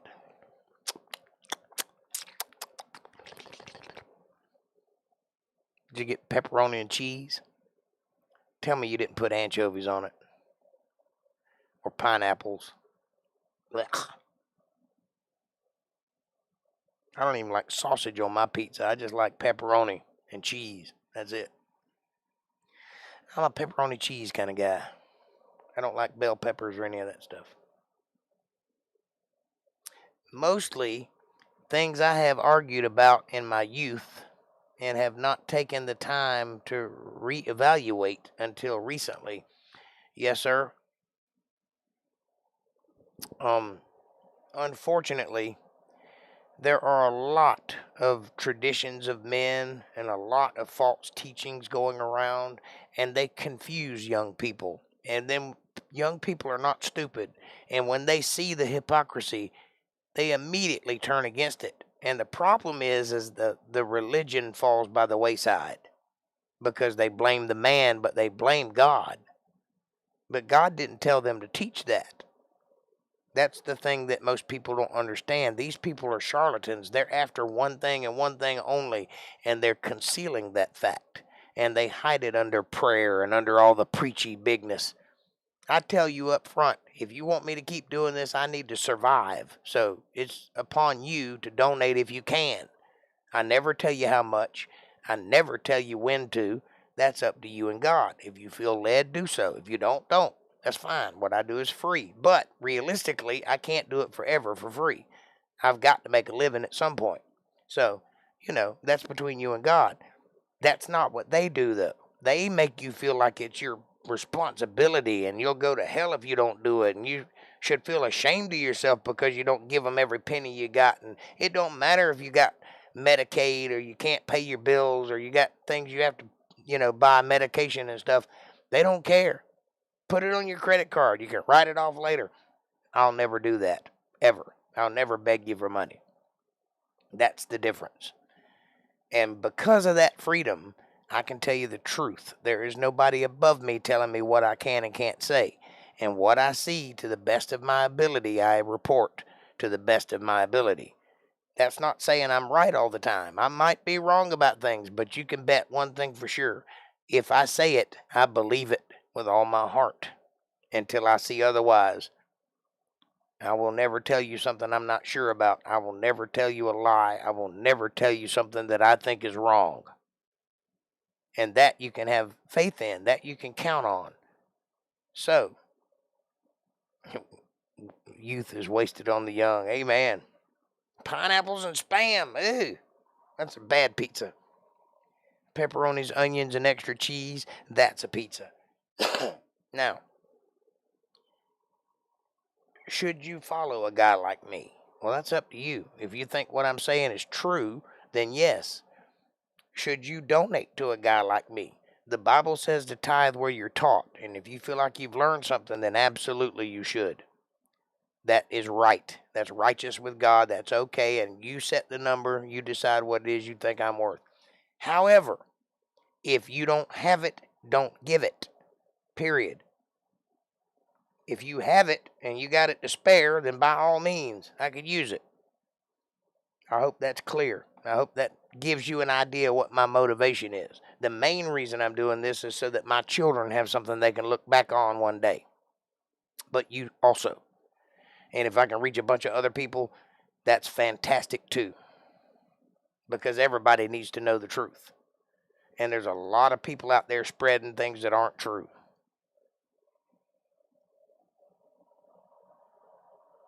Go Squatch, I will try it not. What? Are you talking about the pineapple and Spam? You will not try that? April, I got pizza and salad. Woohoo. My contention with the religion, quote unquote, has almost always been directed at the organization of the religion, not really at God himself. And I am so glad that you can see that, because there's a lot of people that can't tell the difference. There's a lot of people that blame God for what man does. A lot of them. And I have to stop. Several times I've had to stop and say, hey, no, man didn't do that. God did that. Or God didn't do that. Man did that. You have to be aware of that. And I'm glad that you can see that, because that's a very important qualifier to what your worldview is. I'm not a fan of organized anything either, especially religion. That's why this channel is called Untethered, because I am not tethered to any denomination. Great Bible study. Thank you, Diego. Glad you enjoyed it.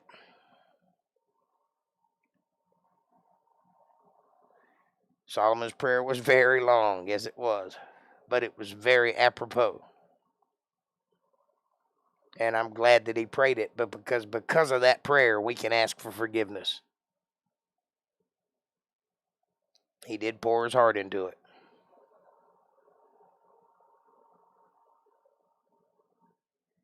I left all my social clubs because I started smelling feds everywhere.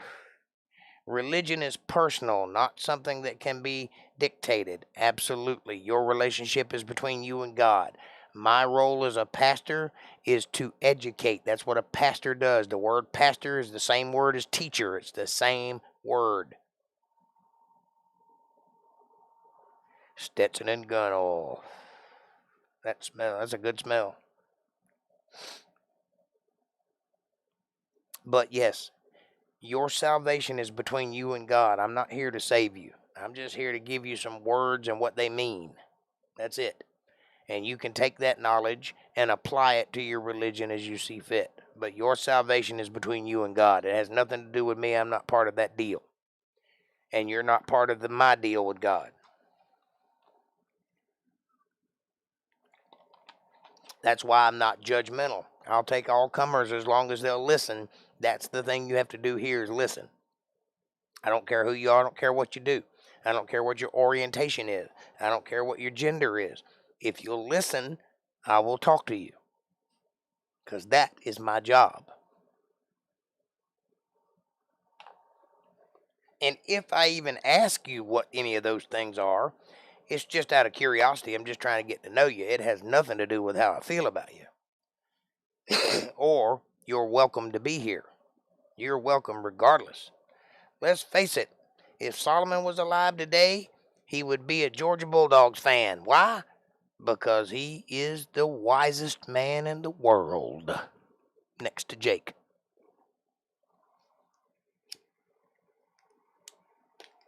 He was the wisest man in the world. He's been usurped. I'm just kidding.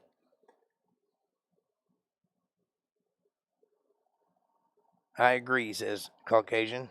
He would be a Bulldogs fan. Go Dogs.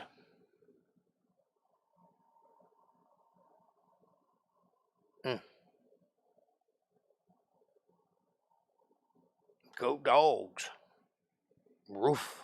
And yes, dogs are spelled with a W.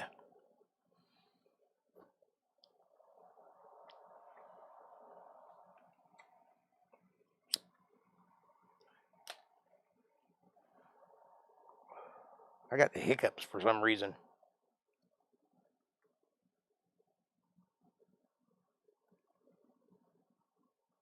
Tiny lung explosions, according to Webster's dictionary. That's the same definition they give for farts, by the way.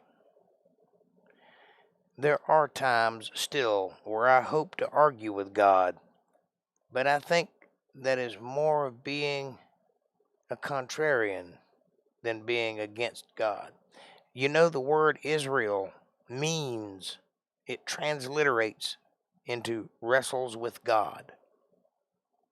From the very beginning, from the moment God met Jacob in the path, or whomever that was, an angel or God himself, I don't know.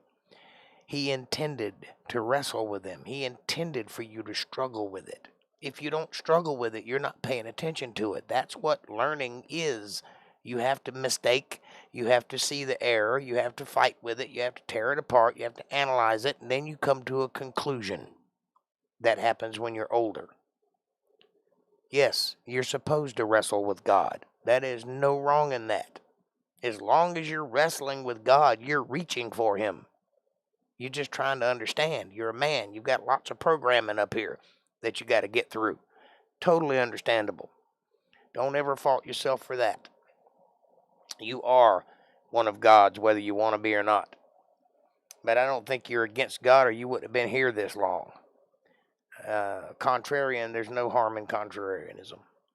That just means you're thinking. And I want you to think. I say it as much in my little commercial. Critical thought coming from your brain. That's what I want. I'm inviting you to think. I'm inviting you to hear what I say and tear it apart. I'm asking you to prove me wrong. And when you find out you can't, join me. Not me, but, my plight. Be part of God's people. Admit he's God. That's it. That's all you got to do. Does that mean that Jacob could be a modern day WWE man? Well, I think maybe the angel that was wrestling with him that night might have thought so, because he had to cheat to win. He got hold of Jacob, and Jacob wouldn't let him go. And it went on all night. It was early morning. The angel gave up and tapped him on the leg and messed his leg up so that he'd let him go, because he wouldn't let him go. Jacob was a baller. He was a big boy, and he was strong, and he wasn't about to give up. He was headstrong as he was hard strong. And when he latched on to God or the angel, or it never is clear as to who it is, I kind of think it was Gabriel, because I don't think God would have done that, because God isn't physical in the way that we think of as men, but angels can interact with man. So I kind of think it was Gabriel the archangel. But whomever it was, Jacob gave him a run for his money, and he was not happy about it. He didn't take no mess, that's right.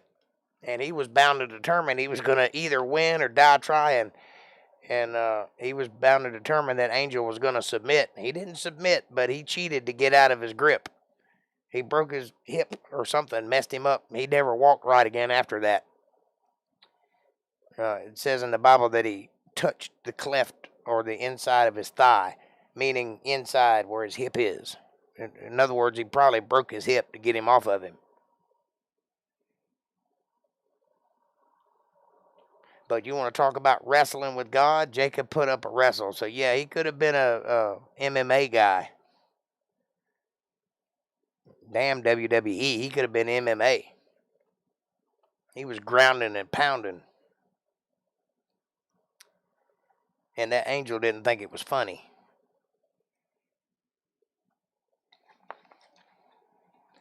Now, you might ask yourself what that fight was about. I think it was a test of will. I think they just wanted to see who would give first, you know. That's what I think that fight was about. I think it was about being stubborn, being headstrong. See how far you're willing to go. See what you're made of. Test you out. Test your mettle. I don't think there was any other purpose behind it than that. But that angel found out Jacob wasn't playing. I noticed that both Solomon and Stephen in Acts 7 resumed the entire story of Israel until that point. Solomon in prayer and Stephen while confronting the Pharisees and the chief priests. Yeah, that's interesting. Well, the story of Israel is ongoing. He didn't resume anything. Or he might have picked up where somebody left off, but they're still going. Israel still exists. The 12 tribes still exist. We don't know who they all are, but they're still there.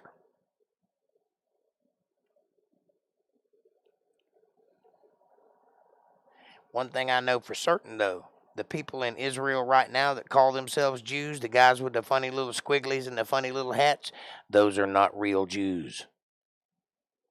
Those are the people that claim to be Jews that aren't. And the Bible talks about them. They're not Jews. They're not the real thing. Jewish, first of all, we use the word Jew to describe Israelites. The word Jew means of the tribe of Judah, which is only one of 12. There are 11 other tribes. So we kind of use that word wrong when we say the word Jew, but you know who I'm talking about. The Hebrews, the 12 tribes. The real ones are in hiding. They're not known right now. The ones that are out there running the world, they don't claim to be of bloodline. They claim to be of religion. You can convert to Judaism today and become a Jew. And then from that moment on, you're Jewish. That's not what a real Jew is. A real Jew is of the bloodline of one of the 12 tribes. What does Jacob's name mean?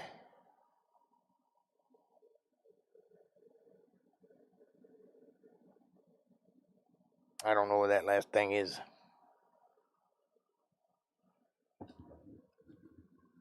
Hezedix SP? I don't know what that is. Jacob's name. That's a good question. Let's find out.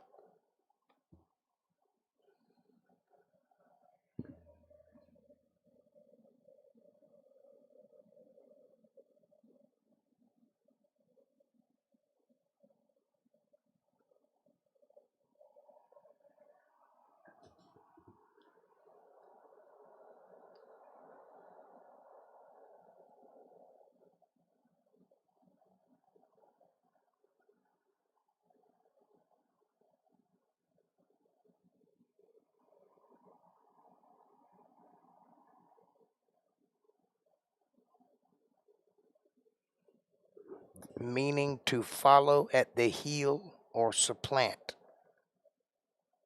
That's what Jacob or Yaakov means.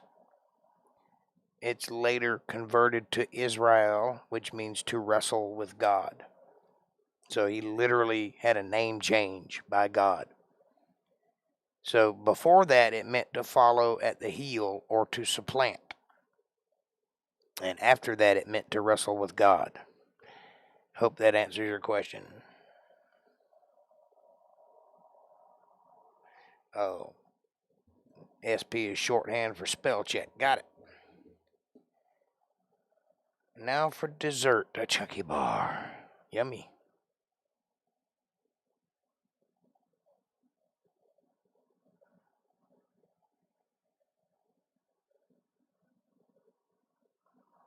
What does the H word mean? Hesitix. I don't know what that means. But Jacob's name means, while it was Jacob, to follow at the heel or to supplant. That means to stand firm. Either stand firm or be a follower. Hang on every word. But then it was converted after that battle. God changed his name to Israel, and that meant to wrestle with God.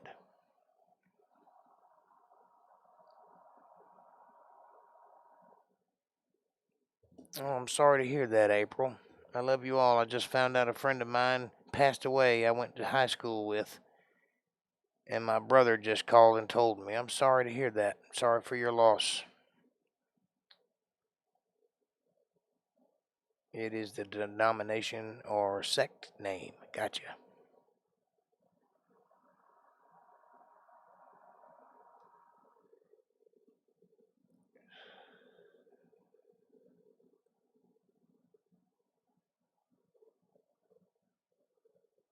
If there's anything we can do, April, let us know.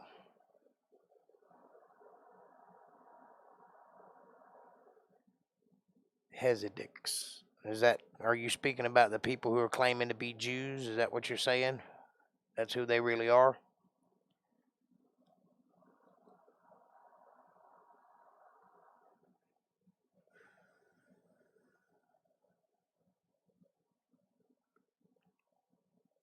All I know is they're not part of the 12 tribes.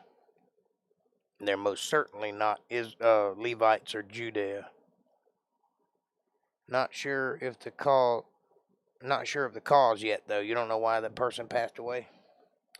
I'm sure you'll find out soon.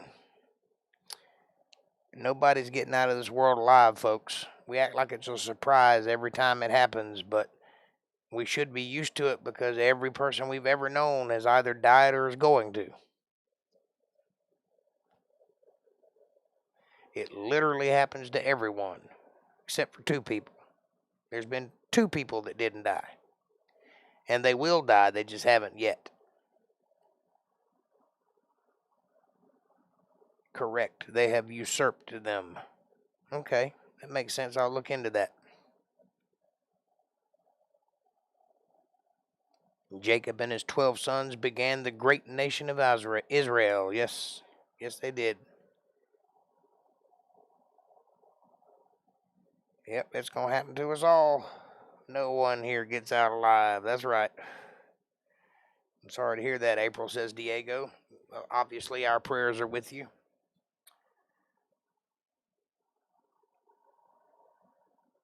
May they rest in peace.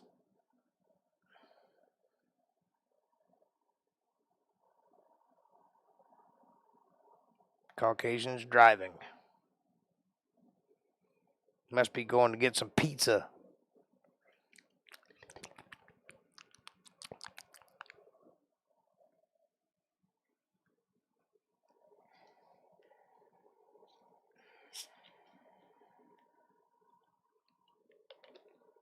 Well, I have thoroughly enjoyed the conversation tonight.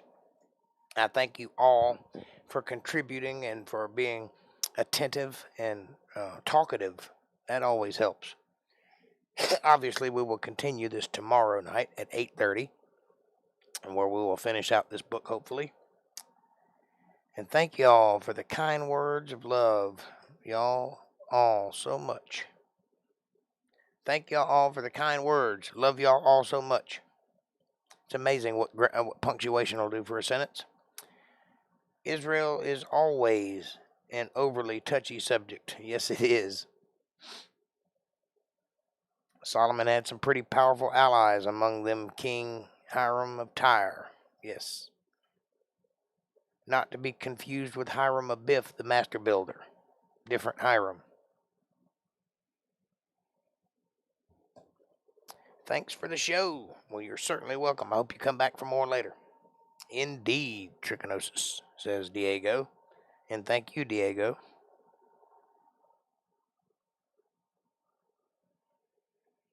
That's a lot of y'alls, y'all.